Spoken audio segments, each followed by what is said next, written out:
Bring back Stephen Harper. Oh no, there goes Mark Carney. And have you seen the polls?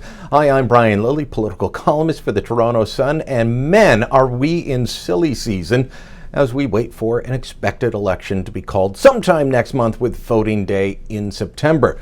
The media are kind of lost for what to write. I get it. I'm here every day trying to figure out what to put out that will actually make sense, that talks about policy, that talks about the views of respective leaders. But bringing back Stephen Harper? Oh, I guess they had to find something to write about after finding out that Mark Carney wasn't going to run. I mean, all the speculation about Carney was going to run in Ottawa South, Ottawa Centre. He's going to be the next leader. And then he says he won't run if there's an election before the fall due to, well, commitments towards a climate change conference he's helping to organize. So out comes a poll saying the Conservatives would be doing much better under Stephen Harper. Just bring him back and the Conservatives won't lose so badly? Yeah, that's what the poll says. It was done by Greg Lyle and Innovative Research for Maclean's magazine. It found that if Harper were Conservative leader, well, the Liberals will only get 37% of the vote to the Tories' 32%, versus 41% for the Liberals with O'Toole as leader,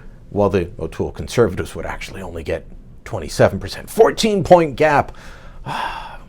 O'Toole's a loser. He needs to be fired. Bring back Harper and just give Trudeau his majority government. We don't need an election. We know what the people want, except it's not that cut and dry. And the most recent polls that are out there in public for everyone to see are from LILLEY and Angus Reid. They tell a different story. The latest LILLEY poll was released earlier this week. It has the Liberals at 34% and the Conservatives at 29%. Just a week ago, the race was even tighter. The Angus Reid survey, released last week, shows a 2-point gap, 33% support for the Liberals to 31% for the Conservatives. That is a much tighter race.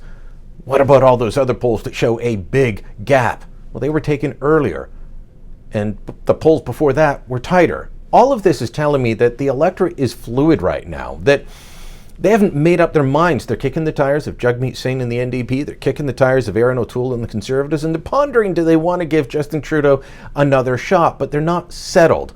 As for all this talk that O'Toole's done, that he's, it's over before it ever began for him, all this reminds me of is 2005. Back then, I was the parliamentary bureau chief for News Talk 1010 and Standard Broadcast News. We worked closely with a small polling outfit called Ipsos.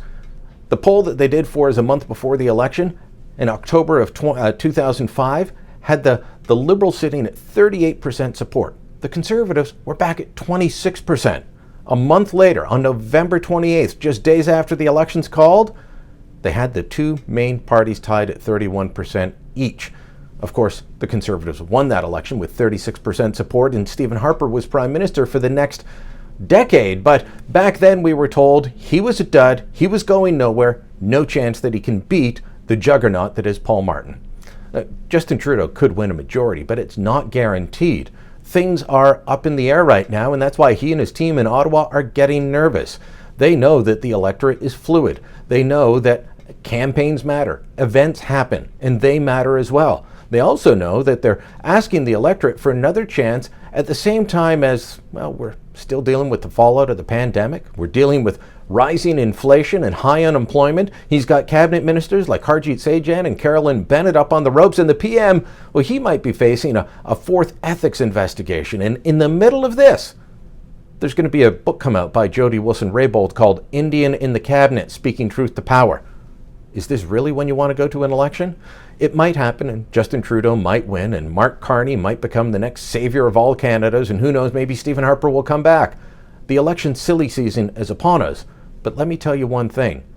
The Liberals shouldn't be counting their chickens before they're hatched, and you shouldn't be counting O'Toole out at this point either. Let us know what you think. Drop a comment down below, share this on social media, and make sure you hit the subscribe button.